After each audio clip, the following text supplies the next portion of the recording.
Բարի լույս, սիրելիներ, Տեր Հիսուս Քրիստոս մեզ տվել է Սուրբ Հոգու շնորհը, որպեսզի մենք կարողանանք զանազանել լավը եւ վատը, բարին եւ չարը, որպեսզի միաժամանակ կարողանանք ճիշտ ընտրություն անել։ Այնուամենայնիվ լինում են կյանքում դեպքեր, երբ յուրաքանչյուր մեկս մեր ընտրության մեջ սխալվում ենք։ Երբեմն նույնիսկ սխալվում ենք գիտակցաբար, ընտրում ենք այն, ինչ որ պետք չէր ընտրել, հակառակվում ենք այնտեղ, որտեղ պետք չի հակառակ լինել։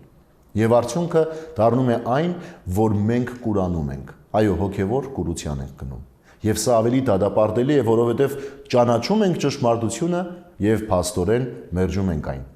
Այսօրվա ավետարանական հատվածը Հովհաննես ավետարանչի 9-րդ գլխի հետևյալ հատվածն է։ Հիսուսն ասաց. «Դադաստանի համար եկա այս աշխարհը, որպեսզի ովքեր չեն տեսնում, տեսնեն, իսկ ովքեր տեսնում են, կուրանան»։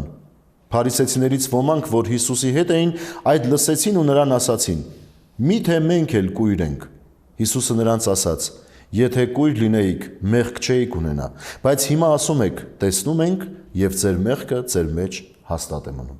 Ահա սիրելիներ, մեր Տեր Հիսուս Քրիստոս հաստատում է այն, որ եթե դու ճանաչում ես մեղքը եւ շարունակում ես մնալ այդ մեղքի մեջ, նշանակում է կույր ես եւ այդ դադաստանին ես արժանանալու։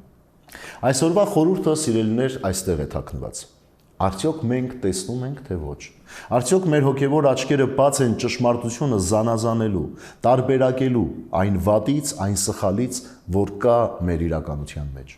Եվ այստեղ անհրաժեշտ է Սուրբ Հոգու ներկայությունը։ Ուրեմն այսօրվա խորհրդով մաղթում եմ յուրաքանչյուր մեկիս, որ Տիրոջ Սուրբ Հոգին մեզ առաջնորդի։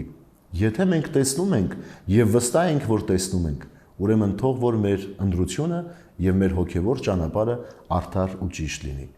Իսկ եթե կուրացել ենք, խնդրենք Տիրոջը, որ ների եւ մաքրի մեզ եւ բացի մեր հոգևոր աչքերը, որովհետեւ այլ տարբերակ չունենք լավը, բարին եւ ճշմարիտը տեսնելու եւ շարժվելու այդ ուղղությամբ։ Բարի եւ խաղաղ օր ձեզ բոլորիդ։ Աստված օրհնի ամենքիս։